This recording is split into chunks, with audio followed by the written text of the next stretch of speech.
Look at me. Focus on my voice. I'm not giving up on you, Jean. She was my friend. You're my family, Jean. Stop, no matter what. Stop.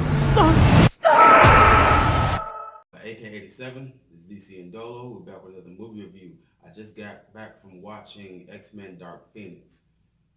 Dark Phoenix saga is a very popular saga amongst comics, but a lot of you are not comics, so we're going to deal strictly with the film.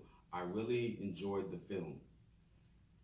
What I learned from this film is do not judge what you see on the internet. Do not judge the critics who got something negative to say. Here at DCNDolo, we're going to give you a review of the film. I'm not going to dissect and criticize everything. I'm just going to tell you straight up, point blank, straight to the point, how the movie was.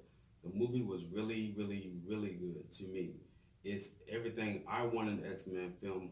That actually would surprise me is I heard it PG-13 now, so now I know why it was that I think she rated R. But there was something that I personally wanted to see in the film is some killing. They actually did some killing in the film. I mean, mutants killing aliens. It's always what I wanted to see. He's always sugarcoat the powers. No, they let their powers from the comic characters, let them do what they're supposed to do. I love what Storm did. The only thing I don't like about Storm is they didn't have enough scenes of her. They didn't have enough scenes of Quicksilver, which are one of my two favorites. Magneto, I got the Magneto I've always wanted at the very end of the film. I wanted him to do, he has metal, he can control metal. If he wants to defend himself, he has the very right. And if he wants to protect his family, then he does exactly what he does with be able to control metal to protect his family. Jean Grey, she's basically, people know her from the Game of Thrones series, but Sophia Turner, she did her thing, and the hand gestures that her and Michael Fassbender, but Magneto did, it's like the thing, it's like you almost forget, it's almost impressive because you could tell, naturally they're looking at a green screen doing that, but the fact that they were able to make it look sort of believable, I really respect them as actors to be able to pull that off. And the gist of the story is, to not spoil it, is they were going up to space to rescue some astronauts who were stuck in this in space, and they couldn't be. Their ship kept on spinning. They sent the X-Men to go retrieve them. While they're there was a force, which is the Phoenix Force, came in Jean, and now she's kind of controlling Jean, and now she ended up becoming one of the most powerful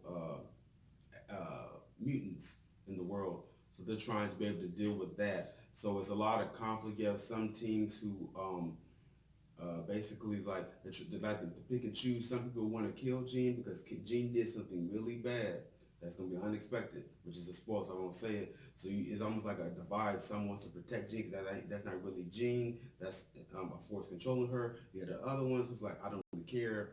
They did something bad and I want to do it. That's definitely the Magneto part. And the music was amazing. Hans Zimmer did the music. He's the same composer for the Pirates of the Caribbean, the Batman vs Superman, DCEU. She also did the soundtrack for the Wonder Woman film. So the music was great.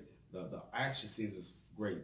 The last scene, the train scene, was great. But there's one thing that I really love. I love when movies get straight to the point. I don't like dragged out storylines. Go from point A to point B. And then I remember when I was finishing the film, like, they really just went straight to the point. You don't get bored at all. Now let me talk about the comic book fans.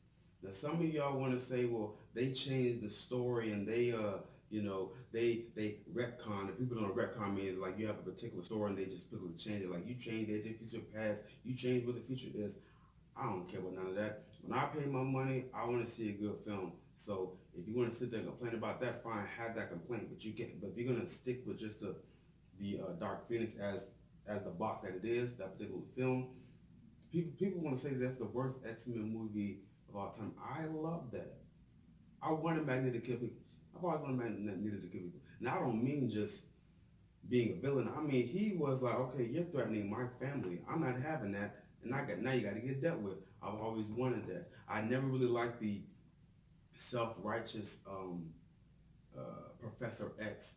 I wanted him like, you know what? I'm about to handle some business. Storm is always who got stuck with that lightning.